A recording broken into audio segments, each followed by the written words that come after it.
تو میں گزارش کر رہا تھا میرے بزرگوں بھائیوں اور بہنوں، بھائی ذرا اور نعرے بعد میں لگا لینا یار، نعرے ابھی الیکشن کا وقت آنے والا ہے، ان کو بھگانے کا وقت آنے والا ہے، تو نعرے لگانے کا۔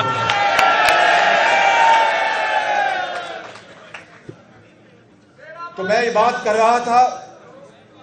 کہ میاں نواز شریف کو دن رات نیند نہیں آتی تھی، مجھ سمیت، کہ بھئی قوم سے یہ وعدہ کر رکھا ہے۔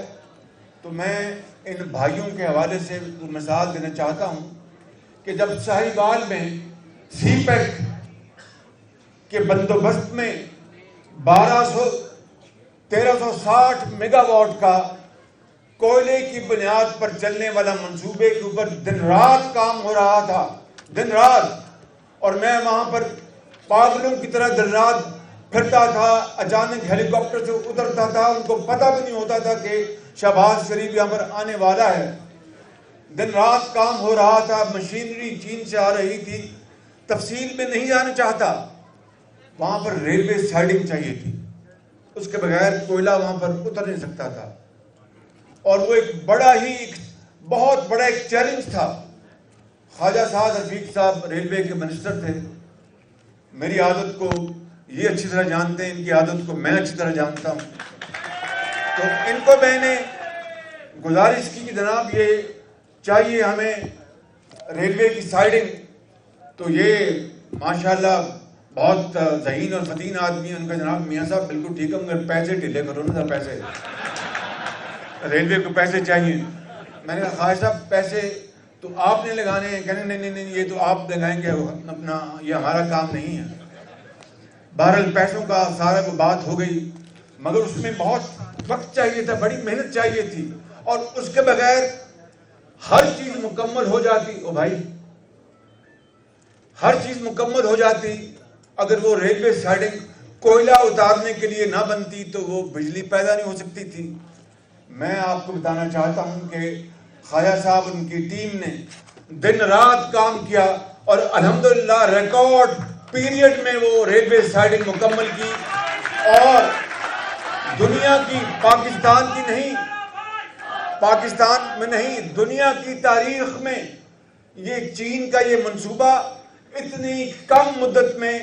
دنیا کے کسی کونے میں مکمل نہیں ہوا جو ساہیوال میں نواز شریف کی قیادت میں الحمدللہ ان کی ٹیم نے مکمل کر کے دیا۔ اور اگر خواجہ سلمان رفیق کی بات کی جائے تو وہ تو فقیر منش آدمی ہے، بالکل نہ ٹیلی ویژن سے غرض، نہ فوٹو سے غرض، نہ کسی اور چیز سے غرض، دن رات یہ شخص دکھی انسانیت کے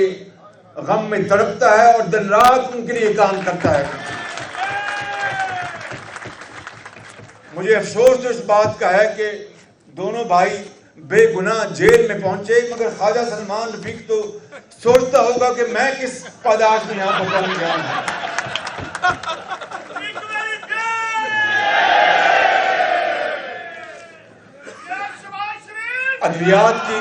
ادویات او بھائی ذرا مہربانی، ادویات کی ترسیل ہو، مفت ادویات کی بات ہو، سی ٹی سکینز ہوں، اور غریبوں اور یتیموں کے لیے مفت علاج ہو، اور پورے پنجاب میں اگر یہ کہا جائے کہ ہسپتالوں کو ہم نے بالکل دوبارہ نیا نکورہ بنایا اور بڑے بڑے شاندار یہاں پر ادارے قائم کیے، پی کے ایل آئی، جس کو میں کہتا ہوں کہ یہ جان ہاپکنز آف پاکستان تھا،